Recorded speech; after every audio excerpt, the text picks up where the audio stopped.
This is WFYI News Now. It's Monday, December 8th, and I'm Sarah Neal-Estes. Here are today's top stories around central Indiana.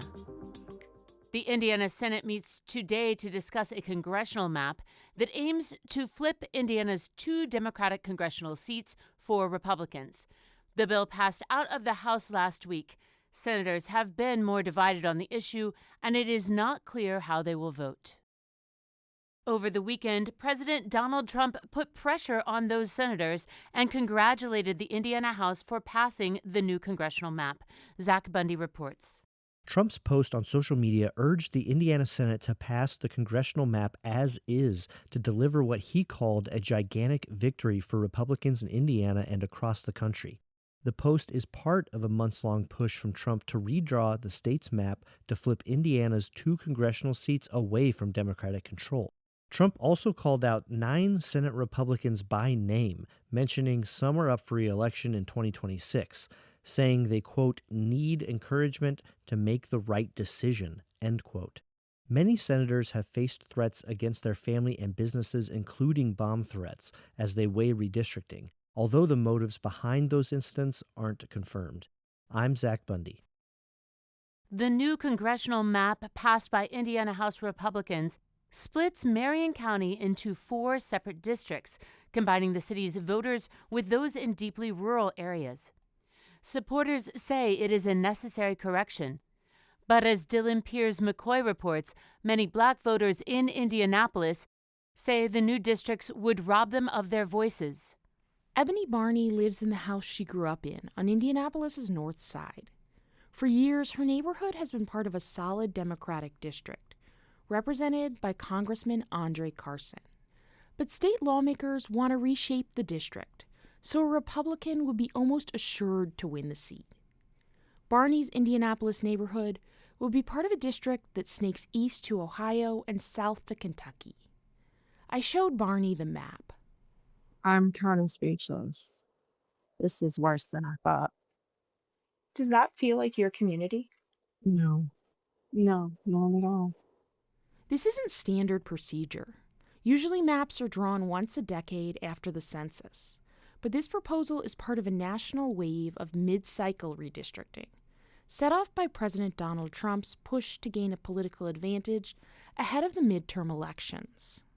Barney is 40 years old. She believes the change would strip black voters like her of their political power.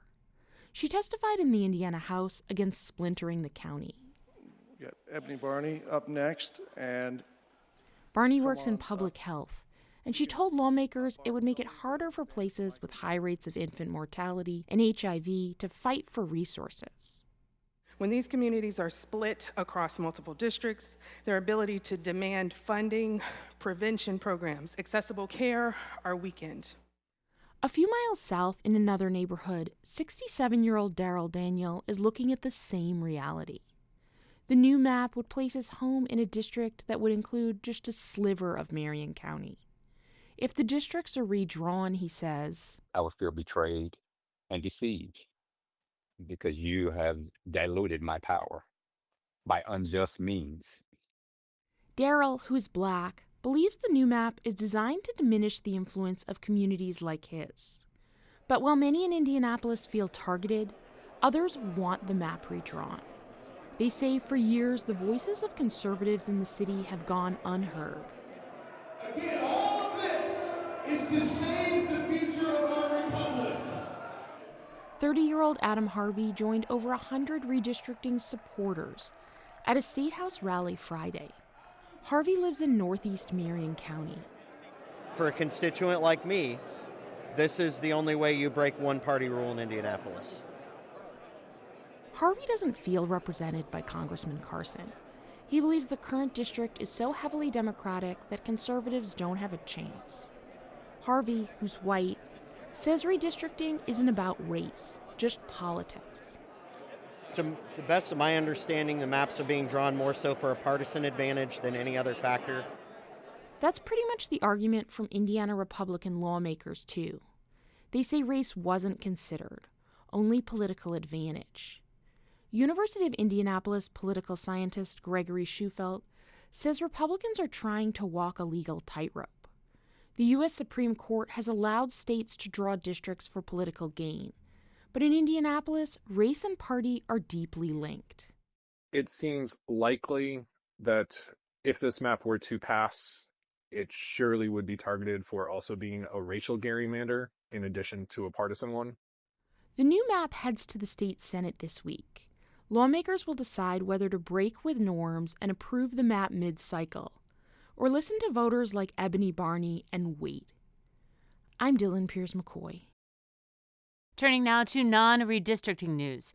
Indiana University trustees approved the final criteria for how faculty will be judged in annual reviews.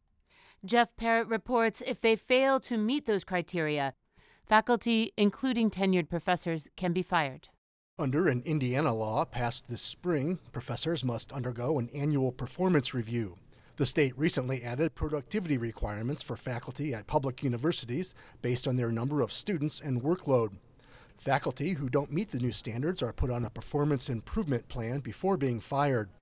Critics say the changes erode tenure protections that let researchers work on long-term projects that sustain scientific discovery. I'm Jeff Parrott. In Indianapolis, a new volunteer group is tapping into grandparents' memories of life before routine vaccines to demonstrate reasons to get children vaccinated. Farrah Anderson reports. Deb Robarge volunteers with Grandparents for Vaccines and lives in Indianapolis. She remembers the panic of her own son nearly dying from meningitis more than 30 years ago, an illness that left him deaf and sent the family to Fishers so he could attend the Indiana School for the Deaf. Robarge says grandparents can be trusted voices about the risks of skipping vaccines. If you don't believe your own grandma, who are you going to believe? I mean, come on.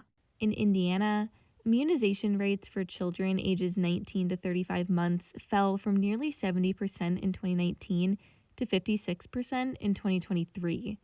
I'm Farrah Anderson.